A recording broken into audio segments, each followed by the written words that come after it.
Right, I'm going to go through redshift from the GCSE physics, AQA physics course, which is last bit of paper 2. It's kind of one of the more trickier things about the space physics topic. Redshift is, there's a lot of background to it, and often it helps to talk about the Doppler effect because that's something we can understand more.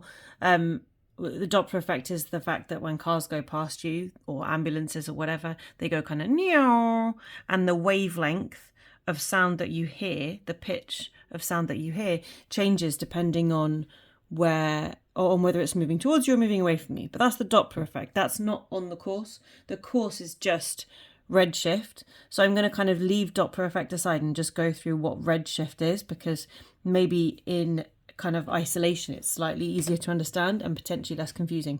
So redshift is the idea that if we look at, these are supposed to be galaxies, spiral galaxies. If you look out into the sky with the kind of telescopes, or then the James Webb Telescope did even greater job of terrifying everybody with this, there are like millions of galaxies out there just like ours, the Milky Way galaxy, but very far away from us. And whenever we look at these galaxies compared to our own galaxies, and a galaxy is a collection of stars, this redshift thing only happens with things that are giving off light, and galaxies give off light because they're clusters of billions of stars. So when you look at these galaxies, the light from the galaxies looks increased wavelength. So the wavelength of the light from these galaxies looks longer than we'd expect it to. So based on like what we look at our own star, our own galaxy, the wavelength of these galaxies that are further away is longer, right? There's an increase in the wavelength of light from distant galaxies. Now, the further away the galaxies are, the greater the increase. Now, this is because they're moving faster. So this galaxy is moving away from us, or at a relative speed. If this is me, the observer here, and this galaxy is moving even faster. Right, it's got a much greater velocity, and because it's moving faster away from us, the light has a much greater wavelength from it. Now, because of kind of like Roy G. Biv within the spectrum, right, red has the largest wavelength of the visible light, and violet has the highest wavelength. I mean, the difference is not that great. So if you increase the wavelength, what you do is you take it from something that's maybe violet and you make it more bluey, right? Or you take it from something's maybe green and you make it more yellowy. It's called red shift because these wavelengths get shifted towards the red end of the spectrum.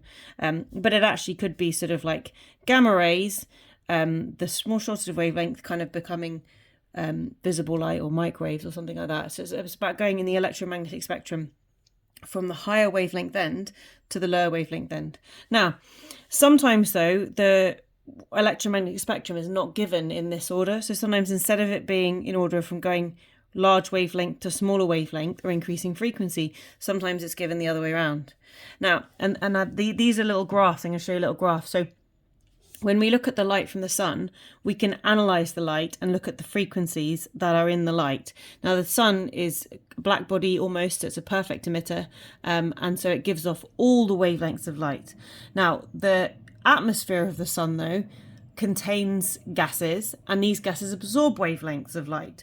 What happens is when the wavelengths of light hit them, they get excited by, they excite the electrons.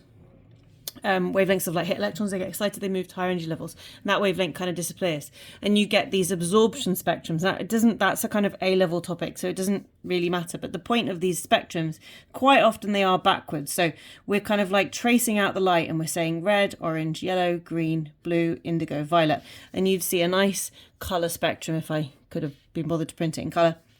And say we have light here that's like blue, you'd get a kind of line here, or the absence of a line here, and this would just be light from a stationary source, so from our sun or something like that, and you see these lines on these absorption or emission spectra, but they're not part of the course, so you don't need to worry about them. You just have to pull data of them and not panic. Sometimes they do like to show you stuff that's like at a higher level, and the thing is just take the data you need and don't panic about what it means so much.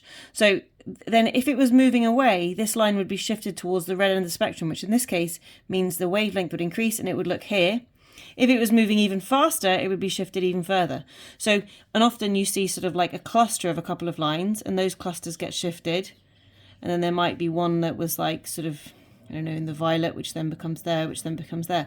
The whole pattern shifts, and these little dashes represent wavelengths of light. And the point is not how this diagram was created, it's that you can then measure the change in wavelength or the increase in wavelength. And the idea is the galaxies that are furthest away show the greatest change. Now, this is evidence that the universe, that space itself is expanding, which is then what the Big Bang Theory is. The Big Bang Theory is the idea that the universe started as a very hot, very dense, very small region in space, and then there was this massive expansion, and things have been expanding ever since. And it was physicist Edwin Hubble that took the data, and he kind of plotted a graph. And he saw that if you took the distance, right, of the galaxies, and then measured the red shift, so how much the wavelength of light coming from them is increased compared to, say, the sun, he kind of saw this sort of linear correlation here, implying that the further away you go, the faster you're moving. Now, that kind of, the only logical solution is that means we all must have started at the same point. So if you imagine if we had everything in an infinitesimally small point in the universe, and then we just said go, right? And then we looked at it, which we're kind of doing billions of years later, what we'd see is some galaxies further away than other galaxies. Now, from us, our galaxy would be in the center of that, but every galaxy would feel like it was in the center because it's the space that's expanding, not that we're just in the center, we're getting further away because the space in between us is expanding. But then what happened was these galaxies that were further away were moving faster than these galaxies that were closer, which just completely makes sense. If I were to take a whole class of kids out into a field, we stand in the middle, and then all of a sudden I was to blow a whistle and everybody were to run for a minute, and then I'd say freeze. The fastest kids would be further away. The slowest kids would be closer to me because there's just been more time for them to travel. And so this was the evidence for the Big Bang Theory.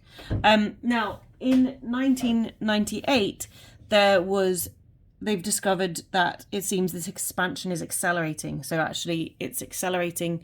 The universe is expanding at a faster rate than anybody expected. And possibly there's a lot of stuff we still don't know with this topic, and it could be something to do with dark mass or dark energy. There's a lot of stuff about the universe that is still not understood.